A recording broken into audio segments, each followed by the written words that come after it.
Fear Not, Episode 149.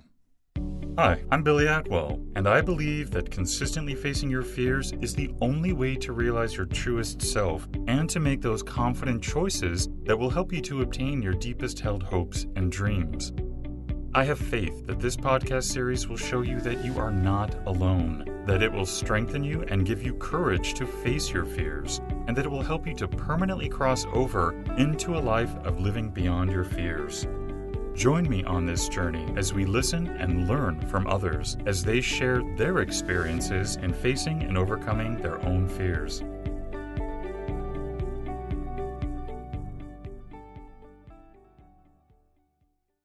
Hello, everybody. Today, you and I are going to be joined by gcoxe. Welcome, Gary. How are you today? I'm doing well, Billy. How are you? I'm doing pretty well myself, too. Thank you. Gary is a business and life strategist who is recognized for his life-changing programs. His goal is to help others live extraordinary lives with lasting results. He's the author of the books Don't Let Others Rent Space in Your Head, Your Guide to Living Well, Overcoming Obstacles, Winning at Everything in Life, and You Can't Fillet a Niblet. It's the catch that counts.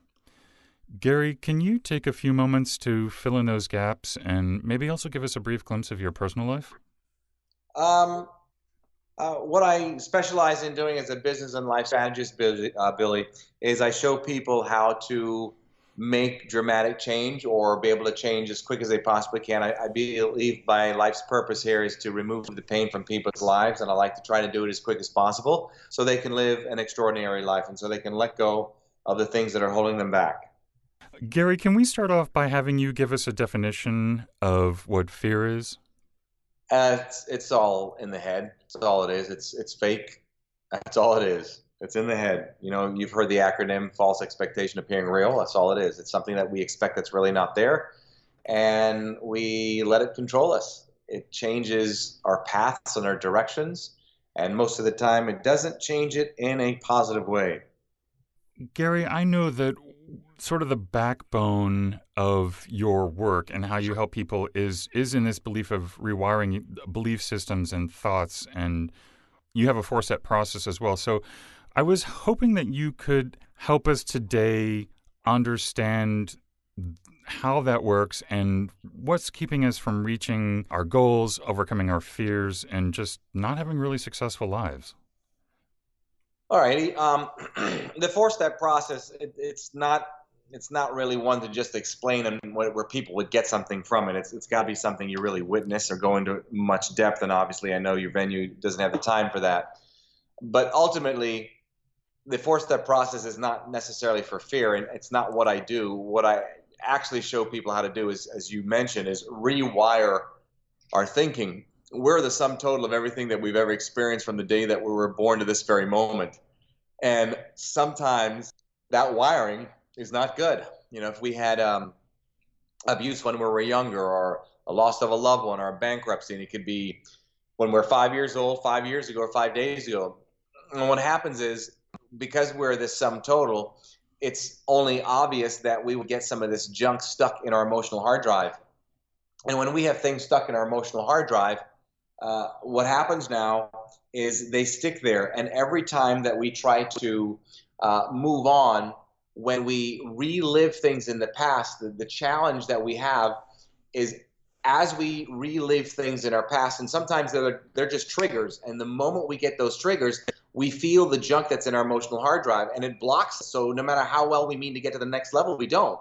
And if we can't figure how to master that, we take one step forward, 10 steps back, one step forward, 10 steps back.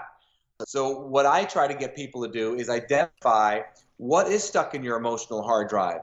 And most of the time, the things that are stuck in our emotional hard drive are not things that are helping us get to where we want. And a lot of times people are not aggressive enough, or I feel many times we don't value cleaning that out enough because we look to the future, and if our future isn't bright, or we don't think it could be bright, we end up becoming complacent and we just get stuck where we're at.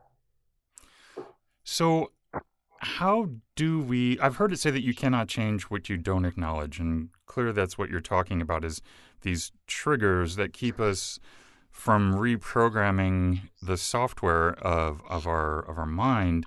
Right? But sometimes that's difficult to do because if you know if whether you're in denial, whether just through ignorance or just outright denial, how can you accurately determine what that old emotional response is that causes those triggers? Well, sometimes you can't. That's why you take a computer to a specialist to defrag your computer, right? Sometimes you can't. Sometimes it's something simple you can figure out, or it's something maybe that somebody that doesn't have a lot of skills can do a share screen with your computer and figure it out. Then maybe you have to go to a specialist. You might have to go to somebody who does forensics. Who knows? So if you're unable to figure it out, then you need somebody like a seminar of my own or something like that. So we can't always figure it out. Sometimes we can, sometimes we can't. But the thing is if you can't, it doesn't necessarily mean that you're toast. What you can do is change the associations to the things that slow you down. So if you have a negative association to a pen and you can't touch a pen, as a simple, crazy little example, if you could change your association to the pen, then you can get over it. You don't have to know or remember why you don't like the pen or why it freaks you out. Maybe when you had a dream at 2 years old, somebody hit you with a pen. I mean, it sounds crazy, this little analogy, but this is how these things get created in our own thinking. And when we're unable to identify it, it does slow us down. And that's the key, though, learning to identify, learning to try to acknowledge it. And not everybody can do that. And that's why you might need an expert to do it. Beyond that, this reprogramming, it's essentially rewriting a new story about perception of a particular phobia or object, like you described the pen, correct? Yes and no. Rewriting a story is one thing, that's the beginning. Believing it is another. Anybody can rewrite, but believing it, that's where the challenge comes in. So a person can say, I can't. You tell them to rewrite it to say, I can. That now does not mean they believe they can. Until they believe the new story, that's when change is made. If they don't believe the new story, nothing happens. That's why when you hear change your story, change your life, that's true, but change your story, believe the story, change your life. So how do you believe? No, there's a number of ways. A lot of these questions, as you know, are very vague, and it's hard for me to answer them because I could take 10 people with the same question and give 10 different answers. It depends on what they want to believe or what specifically they're trying to believe. So could be a number of ways. It could be as simple as reasoning. It could be as simple as figuring out what the new story is. See, a lot of times when it comes to things like this, Billy, people run to making change like a policeman, only when they need them. And the problem with that is if this is not a way of life for people, the problem they have is when something really hits them that's dramatic. And I see this all the time. I see people who, they go through some type of trauma and then they try to figure out how to change this when they're not doing this as a way of life. Because if it's a way of life for you to think this way, it's easy for you to make a change. So that's also a very, very important key. And then there's, exposure, who you are exposing your thinking to or with. Remember who your number one influencer is. Our number one influencer is ourselves. So keep in mind that there's nobody that's going to influence you more than you. And if your thinking isn't up to par, then you are not going to be up to par. So you've got to figure out what are you doing to constantly influence your thinking. And that's why I encourage people to make this type of thinking a way of life, because you're going to get off of course. It's called life. And if you have the right mindset and you get off of course, you're going to quickly or easier or get on course faster than the average person. But if you're not, into growing and improving, and you're just going to try to figure this out when, the crap hits the fan or hits the wall, then you're going to be at a disadvantage. I've had lots of Christians and Buddhists and Hindus who've come on and they've talked about this concept of when those old thoughts come and you have to replace them with the new. Is that, what's your thought on that? Is that pretty much what you're saying as well too, that you've got to counter that and you just got to be persistent and diligent? Well, you need to counter it, because if you don't counter it, you're on the same course. But again, it's all about, or so much of it, I should say, is about changing your story, but you have to learn to master the ability to believe it. See, when you get this to an incredibly intense level, a very high level of self-mastery, what happens is anytime something happens, in an instantly you can change the story. Then when you get really good at this, in an instantly you can buy the story. Example, I just had something major, I mean absolutely major, happen in my life 2 days ago. The first thing I do is digest it. The second thing I do is get a new story, or what good can come out of this. That is just how I naturally think. Just like if you have a car coming at you, hopefully it's natural for you to get out of the way. So when you make this a way of life, it's an exercise. You learn it, you master it. And that's what I've learned to do, because I've been through so much, as you probably know, everything from my wife telling me my baby's not mine and my father being murdered. And I mean, I can go on and on and on. By the time I was 21, so I was pretty screwed up. So I decided to become my own patient and my own doctor. And then I started learning ways to make change quicker. And then, of course, I got a lot of attention on, like I do right now. I'm on one of Dr. Phil's shows, and the doctors. And I show people how to make that change very, very quickly. So again, it's got to be a way of life. And when you make it a way of life, the problem for a lot of people, they don't make this a way of life. And when you make it a way of life, what that means is you're going to study. You look at what people do, and when they go to school or college, and the problem with that is they'll spend more time studying about how frogs mate or bees fly than learning how we think. And when we take that extra time and learn how we think, I mean, that's where it's at. We need to learn how we think so we can reprogram what we need to. Because if we don't get this to a point of self-mastery, then we become like a kite in the wind. Wherever we get blown, that's where we go. So yes, changing the story is one thing, believing it is another. So one of the skills that I would encourage people to learn how to do is, without thinking, getting to the point of, number one, changing the story, number two, buying into it. That's when change is made. Who have been some of the influences? You mentioned just a few seconds ago that you started out at this age and you were determined to become this self-master of this, and you studied. Who have you studied? What has made a difference in your life? My first book I guess I probably read would be the Bible. But I became obsessed with my own thinking, because I knew that after I went through all these tragedies, my problem was I was pretty screwed up. So I needed to figure out, wow, how do I change this? How do I get to being that person that, was halfway normal? And what was the difference? The difference was my past experiences. So that's why I had a problem making changes.